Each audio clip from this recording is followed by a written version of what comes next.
Senators, pursuant to order, I now call Senator Nampijinpa Price to make her first speech and ask senators that the usual courtesies be extended to her. I call Senator Nampijinpa Price. Here. Thank you, Madam President. I am immensely honoured to be standing here before you as part of the 47th Parliament of Australia as the Senator for the Northern Territory. The Northern Territory is not only geographically Australia's gateway to Southeast Asia, but it is a place of rich diversity and spectacular landscape. We boast some of the largest agricultural and mining industries operations in the nation, along with a prevalent representation of multiculturalism, Aboriginal land titles and language-speaking Aboriginal people. As a true Territorian, it is this rich mix of coexistence that makes me proud to say I always was and always will be a proud Australian. The growth of the Northern Territory and our government as the youngest state or territory in Australia has been rapid and should not be lost in any dialogue. The Territory, as its own jurisdiction of self-governance, is 2 years older than I am. My mother was born under a tree and lived within an original Warlpiri structured environment through a kinship system on Aboriginal land. Her first language was Warlpiri, and her parents, my grandparents, had only just come into contact with white settlers in their early adolescence. Despite this rapid advancement, much has been achieved and gained. The Northern Territory calls a spade a spade. We are realists, and this is likely due to the direct connection to our environment. We have space to think, and the harsh reality of our country is that you need to be very aware of your surroundings and yourself. Otherwise, you could perish rather quickly. We have a foundation of a sophisticated but brutal culture, where it was kill or be killed over resources such as water, women, and later livestock, food for survival, or from doing the wrong thing, like marrying the wrong way or sharing knowledge that's not yours to share. Like many countries around the world, when cultures collide and are forced to find ways through socialisation, everyone is affected. Often, those that are left behind become even more marginalised and are preyed upon by many opportunists for monetary gain, power and control. This is no different to what we are experiencing in the Northern Territory by Labor design. Wadeye, Tennant Creek, my family's community of Yuendumu, nobody in Australia can pretend they don't know the names of these places, and for all the worst reasons. Despite billions being spent, the violence and despair that puts these places and many others like them in the headlines is not changing. We need change, and we need the right legislation to effect it. My vision, my hope, my goal is that we can effect change that will see women, children and other victims in these communities become as safe as any of those living in Sydney, Melbourne or any other Australian city. My goal is to halt the pointless virtue signalling and focus on the solutions that bring real change, that changes the lives of Australia's most vulnerable citizens, solutions that give them real lives, not the enduring nightmare of violence and terror they currently live. It is not good enough that the streets of our Northern Territory towns and other towns across regional Australia have gangs of children aged 6 to 16 wandering around with no adult supervision in the early hours of the morning. It is not good enough that almost all of these children have witnessed or been subject to normalised alcohol abuse, domestic, family and sexual violence throughout their young lives and is a reason for their presence on our streets. Such neglect in great numbers would not be accepted in the prosperous suburbs of our capital cities. My colleague and Shadow Minister for Indigenous Australians, Gillian Lisa, witnessed firsthand these scenes on the streets of my hometown of Alice Springs and nearby communities on his recent visit. I don't know where else in Australia a member of federal parliament can provide a tour of the numerous places their direct family members have been violently murdered or died of alcohol abuse, suicide or alcohol-related accidents. On one route, I pointed out 7 separate incidents relating to places we had visited and made reference to numerous other incidents across the Northern Territory, all just within my own family. Just last week, 30-year-old mother of 3, Alina, Tamina, Kukla and her 2-month-old baby boy, Orlando, were shot dead in what is coming to light as a murder-suicide.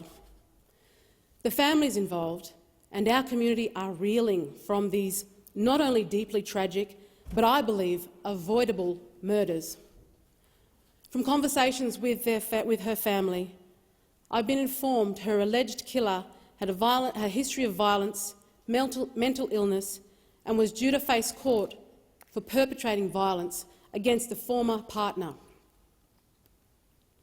We have a well-oiled supposed justice system in the Northern Territory that acts as a turnstile for offenders. More often than not, instead of being remanded, perpetrators are put on bail, and more often than not, while on bail, they perpetrate more violence. If the perpetrator had been dealt with appropriately, 8-year-old Isaiah and 3-year-old Tyson would not be without a mother and baby brother. The system is broken when it serves perpetrators exceptionally better than victims. Another Indigenous woman in Katherine was killed by a woman close to her in a domestic violence incident in the same week. These killings occur so regularly in the Northern Territory that locals can't help but feel desensitisation. Perhaps it is because of the scant or often wrong reporting from the media or the reluctance of the police media to report publicly.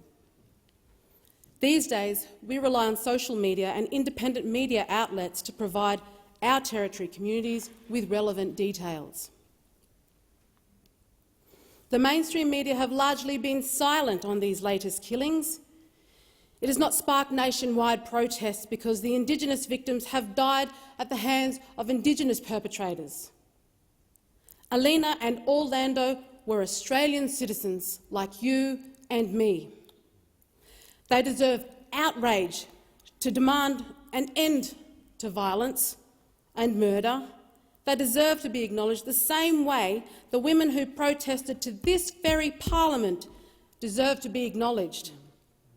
Their lives, like so many other lives taken in black-on-black violence, deserve better.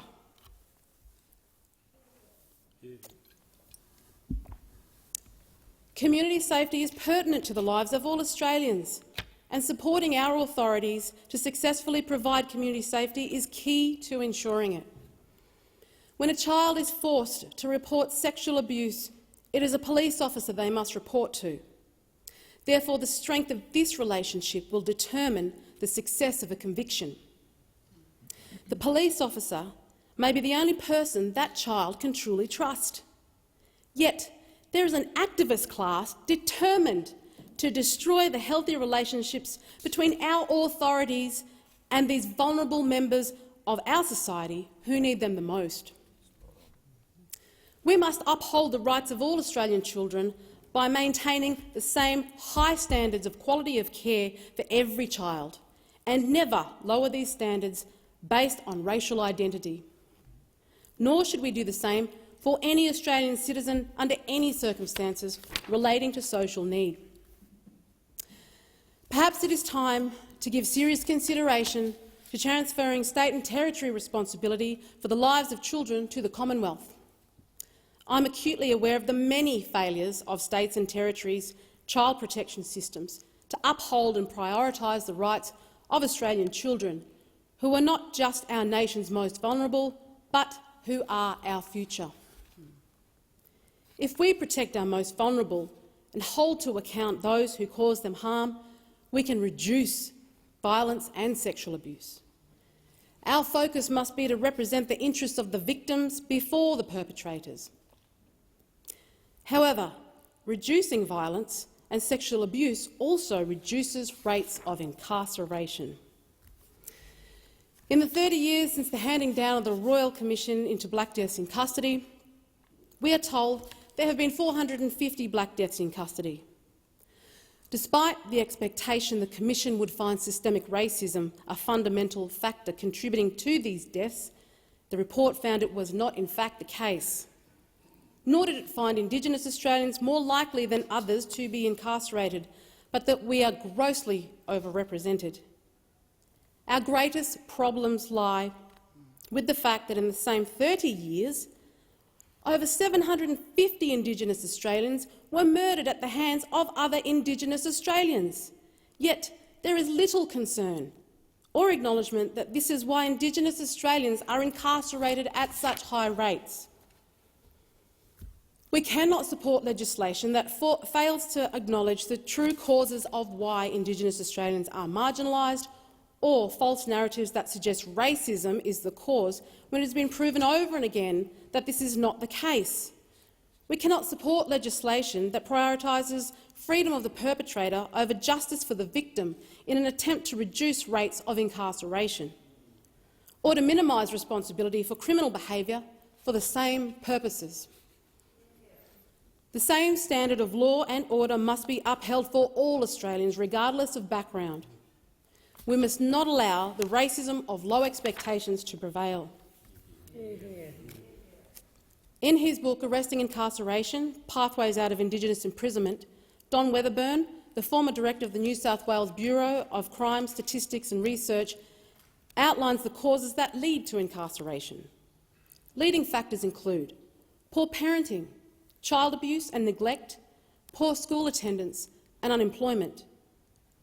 These factors are cause for any person, regardless of race, to be more likely to commit an offence leading to incarceration.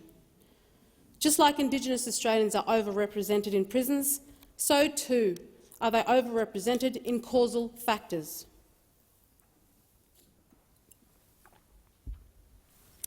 Better employment outcomes contribute to better functioning households, where children are more likely to attend school more often. Like my distinguished predecessor, Senator Neville Bonner, I believe free enterprise, coupled with sound fiscal management in a progressive commercial environment, forms the basis for economic independence. In other words, business and jobs are the key to economic health for a community, not the shackles of welfare dependency. Under the current Land Rights Act, coupled with growing welfare dependency, this environment has not had the opportunity to materialise for the marginalised traditional owners of the Northern Territory. This is a parlous situation I'm determined to improve. The intent of the Act was to provide access to conduct traditional activity and provide opportunity for economic use. But despite traditional owners having around 45% of the Northern Territory landmass and 80% of the coastline under the Act, and it serving over 30% of the Northern Territory population, it has failed to deliver economic independence or generate employment opportunities. Traditional owners have been left to pick the lock that the layers of gatekeepers have welded so hard around the Act. Despite over 90% of the land claims being completed across the Northern Territory and connection already being proven for generations, traditional owners are still being forced to repeatedly prove connection to place to successive anthropologists and representative bodies under the influence of opportunistic Indigenous community politics. It is a constant cycle of Indigenous industry gravy-trained consumers in a static system that gathers under the banner of opportunistic collectivism. I believe in small government, which equates to small bureaucracy, so that Australians may get on with their lives more effectively. We must better determine where our national budget is being spent effectively and change expenditure accordingly where it is not. Fiscal management is integral to the success of a nation and therefore must be a leading component in all decision-making. We have seen the immediate impact of the new Labor government's minimum wage increase, forcing small businesses to close. The cries of business people struggling with cost of living pressures, whose livelihoods are now destroyed, have fallen on deaf ears. This would have not occurred under a coalition-led government. Tax cuts are what delivers an increase in a worker's pay packets on payday. Tax cuts are what support small businesses to survive through the pressures of increased cost of living to ensure they do not have to lay off workers or close altogether. It is not only the private sector that is suffering. Non-government organisations that provide services to victims in domestic violence situations are now being forced to reduce staff numbers. These staff specialise in work specific to supporting victims of abuse and the reduction of family and domestic violence. Careful consideration must always be taken when delivering legislation so as not to produce outcomes that exacerbate already difficult circumstances. Due to the impacts of the recent pandemic, our nation is currently struggling with a worker shortage across many sectors and industries. Foreign workers have played an integral part in maintaining a strong and functioning national economy. The agriculture visa that the farming and agricultural industries have been desperately calling for must be implemented. Their family businesses should not suffer any more than they have during the last few years, where millions of dollars of crops have gone to waste for lack of availability of a workforce. The flow-on effects disrupt food supply and place strain on our economy. The strengthening of our national security and defence systems must be prioritised, given the geopolitical threats we are currently faced with. Simultaneously, we must encourage all Australians to recognise and take pride in our national identity, as historically we have done effortlessly. Without a sense of unity and pride, we leave ourselves vulnerable to external forces that would delight in our demise. Yeah. Along with my fellow senators, we have been elected to the 47th Parliament to represent Australians of all backgrounds, to be the voice of the voiceless.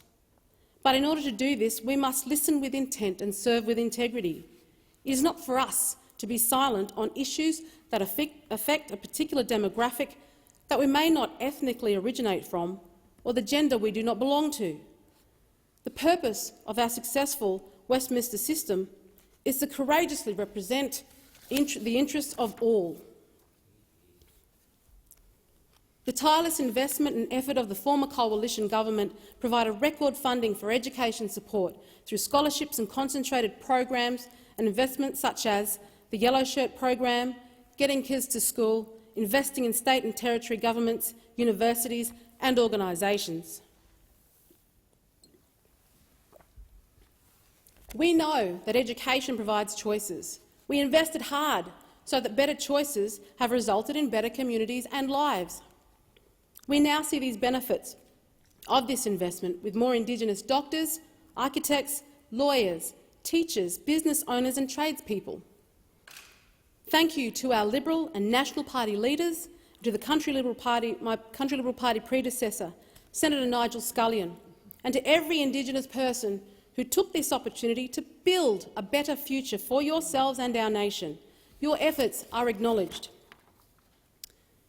In Australia, we have experienced historically significant acts of symbolism that include the 1991 Reconciliation Walk across Sydney Harbour Bridge.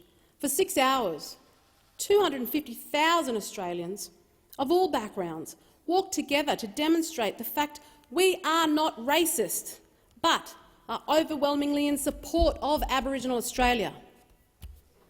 We have spent a week every year since commemorating this event and what it means. Throughout Australia, the reinvention of culture has brought us welcome to country, or recognition of country, as standard ritual practice before events, meetings and social gatherings by governments, corporates, institutions, primary schools, kindergartens, high schools, universities, workplaces, music festivals, gallery openings, conferences, airline broadcasts, and so on and so forth. I personally have had more than my fill of being symbolically recognised.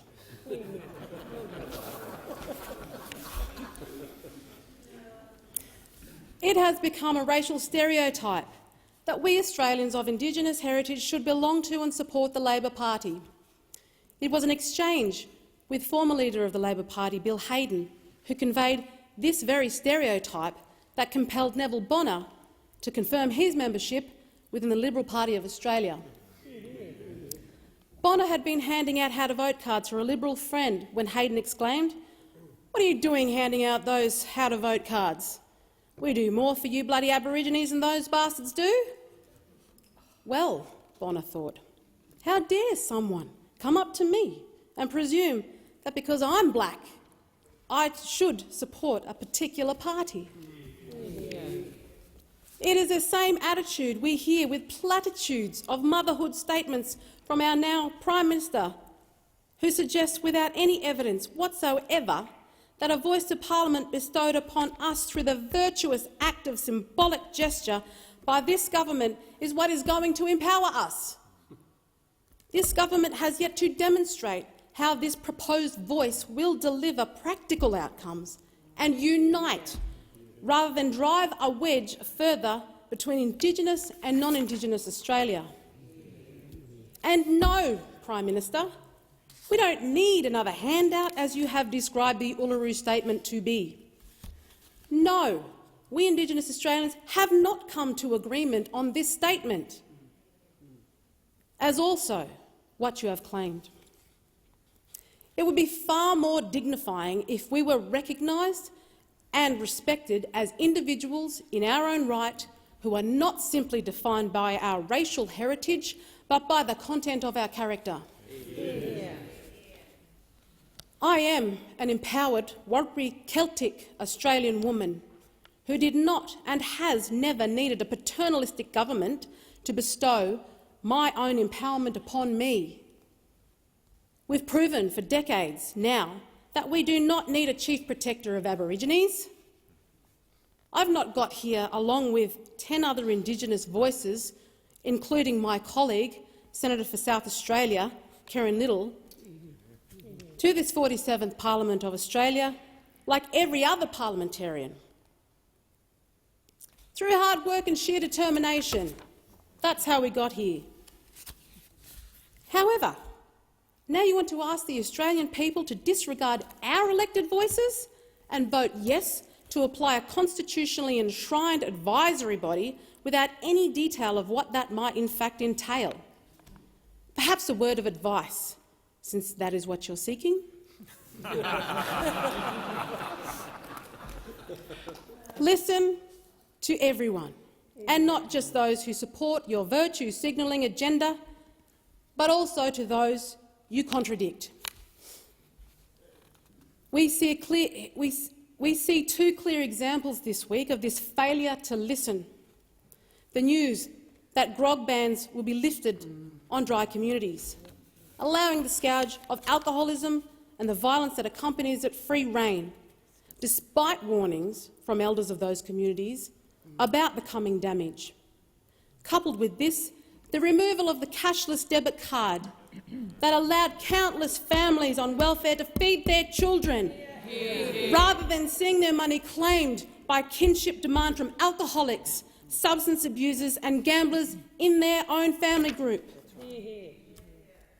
I could not offer two more appalling examples of legislation pushed by left-wing elites that are guaranteed to worsen the lives of Indigenous people. Yet at the same time, we spend days and weeks each year recognising Aboriginal Australia in many ways, in symbolic gestures that fail to push the needle 1 micromillimetre toward improving the lives of the most marginalised in any genuine way. But we must always remember that our nation is not simply black and white. We are rich with the contribution of Australians of many backgrounds, 30% of who were born overseas, and this is one of our greatest strengths as a nation. My elders taught me that any child who is conceived in our country holds within them the baby spirit of the Creator ancestor from the land. In other words, Australian children of all backgrounds belong to this land. They too have chukurpa, dreaming, and they too are connected spiritually to this country. This is what I know true reconciliation to be. These teachings cannot be delivered through legislation, nor through any corporate reconciliation action plan. These teachings are about what it means to be a modern human in an ancient land. It's time to stop feeding into a narrative that promotes racial divide, a narrative that claims to try to stamp out racism but applies racism in doing so and encourages a racist overreaction. Yes, it is time for some truth-telling. Our nation's schools' sole responsibility should be to educate, not indoctrinate. But we have in recent times witnessed the overwhelming politicisation of our children. Children are now encouraged to skip school, to be paraded as activist spearheads by adults who place the weight of the world on their shoulders. Meanwhile, children in remote communities, where school attendance rates are in some places as low as 19%, do not have the privilege of gaining an education that the activist class take for granted. Everyone wants to be an activist, to push governments to solve their dilemmas, but no one wants to be responsible for themselves.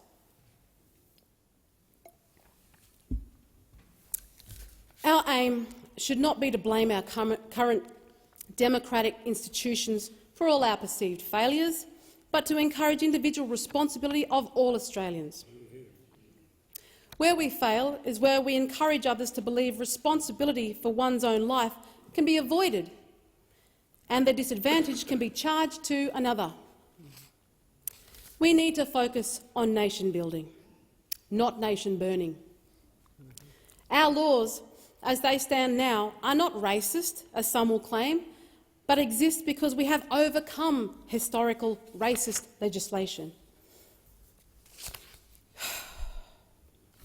I would like to acknowledge each and every proud Australian who has joined me, supported me and inspired me on my journey to this day. I would like to pay my respects to our nation's elders of all backgrounds who came together through hard work and sheer determination to forge an Australia we can all be proud of and whose shoulders I stand on at this momentous occasion. I want to thank my husband, Colin Lilly, for challenging me to challenge myself whenever I've needed. Thanks to my sons, Leland Castle, Ethan Castle, Declan Castle and Kincaid Lilly, for your many forms of love that have nourished me. I want to acknowledge my brother Lino, whose life ended too soon, but whose love is always with me. I also want to acknowledge those who have worked to support the goals and aims I have outlined today, including my mother, former Northern Territory Minister Bess Nungarai Price, my father, David Yuramandala Price, the Country Liberal Party of the Northern Territory, the Centre for Independent Studies, my Darada Tess Ross, and my Pulipuli Teresa Ross, Heidi Williamson, Tamara Giles, Sharon Long, Warren Mundine, Elizabeth Henderson, Jamie DeBrenny, Peter Cochrane, Susan Ingram, Jim Franklin, Irene Drazoulis, Anthony Dillon, my mixed-up blackfella, whitefella family who've done nothing but love me all my life. And lastly, the people of the Northern Territory for trusting me to represent you. I'm here to represent the Northern Territory, but also to support people across Australia who are experiencing the same problems, and to help us all work towards real and lasting change for Indigenous Australians, white Australians, from a myriad of other cultural backgrounds. Australian Wati, Yungalapa, Mapari, Waragikarmi. In other words, for all Australians. Yeah.